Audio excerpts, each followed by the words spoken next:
Hi പ്രിയമുള്ളവരെ, welcome to MTM political talk. സമാനതകളില്ലാത്ത ഒരു പ്രകൃതി ദുരന്തത്തെ നാം അഭിമുഖീകരിക്കുകയാണല്ലോ. വയനാട്ടിൽ സംഭവിച്ച അതിദാരുണമായ ദുരന്തത്തെക്കുറിച്ചാണ് നമ്മൾ പറയുന്നത്.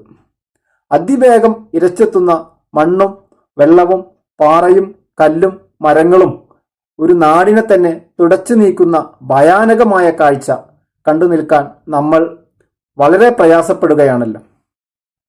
പ്രകൃതിയുടെ ഈ താണ്ഡവത്തിന് മുൻപിൽ മനുഷ്യൻ നിസ്സഹായനായി പോകുന്ന കാഴ്ച നമ്മെ എല്ലാവരെയും കരളലിയിപ്പിക്കുന്നതാണ്. ഈ വിഷയത്തെക്കുറിച്ച് ആധികാരികമായി ഒന്നും പറയുന്നില്ല, എങ്കിലും ഒരു തിരിഞ്ഞുനോട്ടം അത്രമാത്രം. അതിനു മുൻപ് നിങ്ങൾ ഈ ചാനൽ ഇതുവരെ സബ്സ്ക്രൈബ് ചെയ്തിട്ടില്ലെങ്കിൽ അത് ചെയ്യാൻ മറക്കരുത്. നിങ്ങളുടെ അഭിപ്രായം എന്താണെങ്കിലും അത് കമൻറ്റ് ബോക്സിൽ രേഖപ്പെടുത്താനും വിഷയം ഇഷ്ടമായാൽ ലൈക്ക് അടിക്കാനും മറക്കരുത്. ഇനി വിഷയത്തിലേക്ക് കടക്കാം. ഉറങ്ങിക്കിടക്കുന്ന ഒരു നാട്, നിസ്സഹായനായ മനുഷ്യർ. എന്തോ ഒരു വലിയ ശബ്ദം കേൾക്കുന്നു. പിന്നെ കണ്ണ് വെട്ടിമെഴിക്കുന്ന സമയം കൊണ്ട് എല്ലാം അവസാനിക്കുന്നു. ഇതാണ് നമ്മൾ ഇപ്പോൾ സംഭവിച്ചു കൊണ്ടിരിക്കുന്ന പ്രകൃതി ദുരന്തങ്ങൾ. ഇപ്പോൾ സംഭവിക്കുന്ന അതിതീവ്ര മഴ, അത് നമ്മുടെ പ്രകൃതിയുടെ ടൈം ടേബിൾ തന്നെ മാറ്റിമറിക്കുകയാണ്. നമ്മുടെ പശ്ചിമഘട്ടത്തിനുള്ള പ്രത്യേകത, ഈ മേഖലയിലെ വിദഗ്ധർ അഭിപ്രായപ്പെടുന്നതനുസരിച്ച് ശക്തിയായ മഴ പെയ്യുമ്പോൾ നമ്മൾ ചായയിൽ ബെന്നുമുക്കി കഴിക്കുന്ന അവസ്ഥ.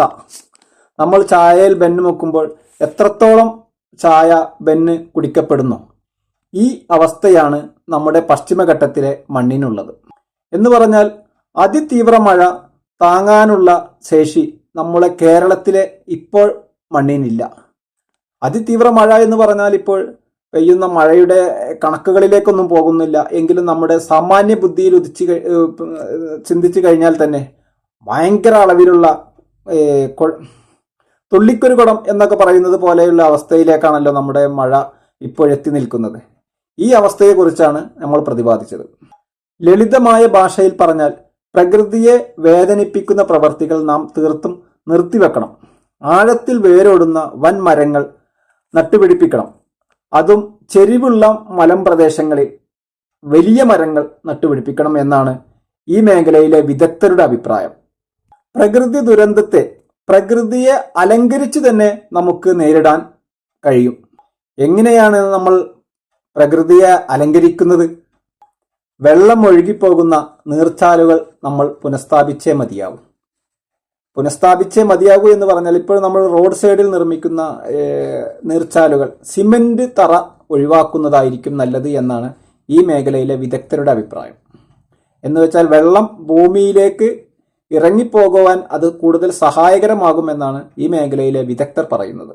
നമ്മുടെ മുറ്റം സിമന്റ് ടൈൽ ഉപയോഗിച്ച് ഭംഗി കൂട്ടുന്ന പ്രവണത അവസാനിപ്പിക്കണം.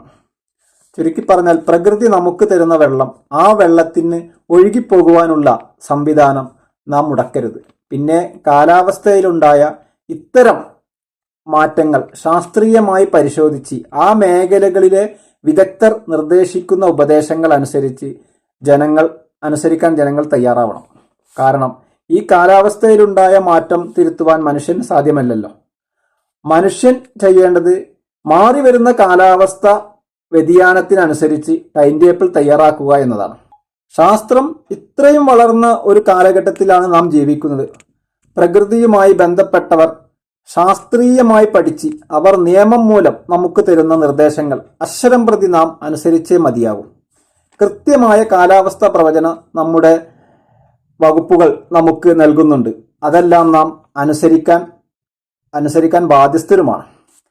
കെട്ടിട നിർമ്മാണത്തിലും ഭൂമിയുടെ തരം മാറ്റത്തിലും എല്ലാം ബന്ധപ്പെട്ട വകുപ്പുകളുടെ നിർദ്ദേശങ്ങൾ സാധാരണ ജനം അനുസരിക്കണം.